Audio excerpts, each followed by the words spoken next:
مصر کے اندر حضرت موسیٰ علیہ السلام نے ایک کبتی کو تھپڑ مار دیا تھا۔ قرآن مجید کے دامن میں یہ واقعہ موجود ہے۔ تو آپ کی جلالت اور آپ کے زور کی تاب نہ لاتے ہوئے وہ وہیں ڈھیر ہو گیا اور اس کی موت واقع ہو گئی۔ تو مصر کے حالات کشیدہ ہو گئے اور حضرت موسیٰ علیہ السلام کو مصر چھوڑنا پڑا۔ تو وہ شہر مدین کی جانب جا رہے تھے کہ راستے کے اندر ایک کنواں تھا، وہاں کچھ لوگ اپنے جانوروں کو پانی پلا رہے تھے۔ تو حضرت موسیٰ نے دیکھا کہ دو پردہ دار خواتین ہیں، وہ اپنے جانوروں کو ایک سمت لیے کھڑی ہیں۔ سمجھ گئے کہ مردوں کے ہجوم میں آنا نہیں چاہ رہی، ان کا حیا مانے ہے۔ تو آگے بڑھے اور ان کے جانور ہانکے اور ان کو سیراب کیا اور پھر ان کی جانب ہانک دیے۔ وہ واپس گئیں اور اپنے والد بزرگوار سے کہا کہ ایک سال نوجوان جس کی آنکھوں میں شرم و حیا تھا، اس نے ہمارے ساتھ یہ مہربانی کی۔ تو ان کے والد گرامی نے کہا کہ جاؤ اس کو بلا کے لاؤ۔ قرآن مجید میں اس کا ذکر کیا گیا۔ فجاءتہ احداہما تمشی علی استحیاء، ان میں سے ایک خاتون حیا میں سمٹی ہوئی حاضر ہوئی۔ اس نے کہا کہ ہمارے والد گرامی آپ کو بلاتے ہیں، آپ نے ہمارے ساتھ جو مہربانی کی ہے اس کا وہ اجر دینا چاہتے ہیں۔ تو حضرت موسیٰ علیہ السلام ان کے ساتھ چلے گئے، اور جب گئے تو یہ گھر تھا حضرت شعیب علیہ السلام کا، اور یہ صاحبزادیاں حضرت شعیب علیہ السلام کی تھیں۔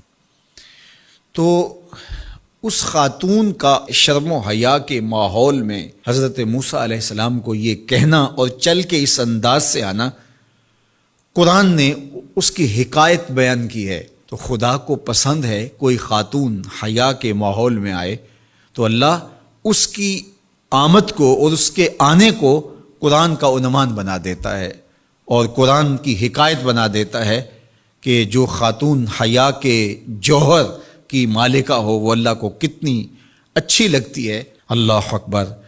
حضرت نبی اکرم صلی اللہ علیہ وآلہ وسلم کا فرمان حیا کے حوالے سے، الحیاء من الایمان، حیا ایمان سے ہے۔ تو جتنے بھی ایماندار لوگ ہیں وہ پھر حیا کے جوہر سے مزین ہوں گے، مالا مال ہوں گے۔ آپ دیکھ لیجئے سب سے بڑے ایماندار تو میرے اور آپ کے آقا و مولا ہیں، اور حضور کمواری لڑکی سے زیادہ حیادار تھے۔ باقی حضور کے اصحاب دیکھ لیجئے، ان کا حیا، اور حضور کی ازواج مطہرات کا حیا دیکھیے۔ ام المومنین حضرت عائشہ رضی اللہ تعالی عنہا فرماتی ہیں کہ حضور کا جب وصال ہوا اور حضور میرے حجرے میں دفن ہوئے تو میں جب حضور کی قبر انور پہ جاتی تو معمولی چادر اوڑھ کے چلی جاتی، اس خیال سے کہ میرے شوہر ہیں۔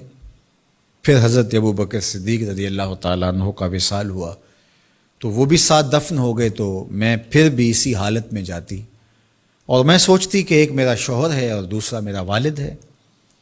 کہا پھر حضرت عمر رضی اللہ تعالیٰ عنہ کا انتقال ہوا اور وہ بھی ساتھ مدفون ہوئے۔ تو حضرت ام المومنین فرماتی ہیں کہ اب جب میں جاتی تو میرا جانے کا انداز مختلف تھا۔ فواللہ ما دخلت الا وانا مشدودۃ علی ثیابی حیاء من عمر۔ کہا اب جب بھی میں جاتی تو خوب اوڑھنی اوڑھ کے اور چادر لے کے جاتی، مجھے عمر سے حیا آتی۔ یہ ام المومنین کا انداز زندگی ہے۔ مخدرات اسلام کو اس سے سیکھنا چاہیے۔ جو قبر میں دفن ہیں ان سے بھی یہ حیا کریں، جو مومنوں کی ماں بھی لگتی ہیں۔ اور آج یہ دلائل دیے جائیں کہ پردہ تو جناب دل کا ہوتا ہے، چہرے کا پردہ تو نہیں ہے۔ باقی کسی کو اپنی آنکھ میں شرم پیدا کرنی چاہیے۔ عورت کو کیا ضرورت ہے کہ وہ اپنے آپ کو ڈھانپ کے رکھے؟ اب ام المومنین کا عمل یہ ہے کہ فرماتی ہیں کہ میں اپنے آپ کو خوب سمیٹ کے جاتی حیاء من عمر۔ عمر قبر میں ہیں لیکن ام المومنین فرماتی ہیں مجھے پھر بھی حیا آتی۔ اور حضرت سیدہ طیبہ طاہرہ حضرت فاطمہ الزہرا رضی اللہ تعالی عنہا نے کہا کہ عورت کے لیے بہترین پردہ یہ ہے کہ اس کو کوئی غیر مرد نہ دیکھے اور وہ غیر مرد کو نہ دیکھے۔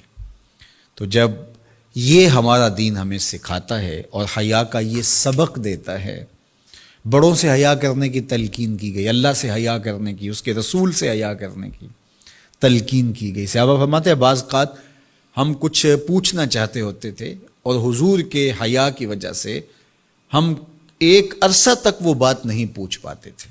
آج دادا کے سامنے بچے جس طرح بات کرتے ہیں اور جس طرح بچوں سے حیا کا جوہر ختم ہو گیا ہے اور اس کو وہ تہذیب نو کا کرشمہ سمجھتے ہیں اور جدید دور کی کرامت سمجھتے ہیں، یہ دور جدید کی کرامت نہیں ہے، یہ جاہلیت ہے۔